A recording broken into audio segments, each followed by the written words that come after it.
Hi friends, welcome to PNR professor. Friends, షాద్ నగర్లో upcoming zoo పార్క్కి ఆల్మోస్ట్ ఆనుకొని ఉన్న ఒక ఓల్డ్ డిటీసీపీ వెంచర్ అండి. వెంచర్ చిన్నది కాదు, మోర్ దాన్ 65 ఎకర్స్ పైనే ఉంటుంది. దీంట్లో ఆల్రెడీ కొన్ని గెస్ట్ హౌసెస్ కన్స్ట్రక్షన్ కంప్లీట్ అయింది. రీసెంట్గా కన్స్ట్రక్షన్ యాక్టివిటీస్ కానీ స్టార్ట్ అయ్యాయి. దీంట్లో మెయిన్ రోడ్ చూసినట్లయితే 40 ఫీటు, ఇంటర్నల్ రోడ్స్ చూసినట్లయితే 33 ఫీట్ రోడ్స్ ఉంటాయి ఫ్రెండ్స్. మినిమం ప్లాట్ సైజ్ వచ్చి 147 స్క్వేర్ యార్డ్స్ నుండి స్టార్ట్ అవుతుంది.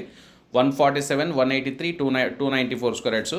సో ఇప్పుడు మీకు ఏరియల్ వ్యూ చూపిస్తున్నాను, లేఅవుట్ ఎలా ఉందో. దీంట్లో మా కంపెనీకి సంబంధించిన ఆల్మోస్ట్ ఒక 8 రీసేల్ ప్లాట్స్ సేల్కి ఉన్నాయి. బట్ 147 ఈస్ట్ ఫేసింగ్ ఒకటి అర్జెంట్ సేల్ ఉంది ఫ్రెండ్స్. ఎవరైతే ఇమీడియట్గా సైట్ విజిట్ చేసి స్పాట్ రిజిస్ట్రేషన్ చేసుకోవడానికి ఇంట్రెస్ట్ ఉంటారో వాళ్ళు మాత్రం కాంటాక్ట్ చేయండి ఫ్రెండ్స్. ఎందుకంటే టైం ఎక్కువ లేదు, ఓన్లీ 25 డేస్ ఉంది. కంపారిటివ్ మార్కెట్ ప్రైస్ కన్నా ఆల్మోస్ట్ 50% స్ట్రైట్ అవే తక్కువ ఉంటుంది. సో ఇలాంటి హాట్ డీల్ని సొంతం చేసుకోవాలనుకునే వాళ్ళు ఇమీడియట్గా మా ఛానల్ సబ్స్క్రైబ్ చేసుకోండి. ఇంకేం డీటెయిల్స్ కావాలన్నా బై ఫోన్ కాంటాక్ట్ చేయండి. Thank you.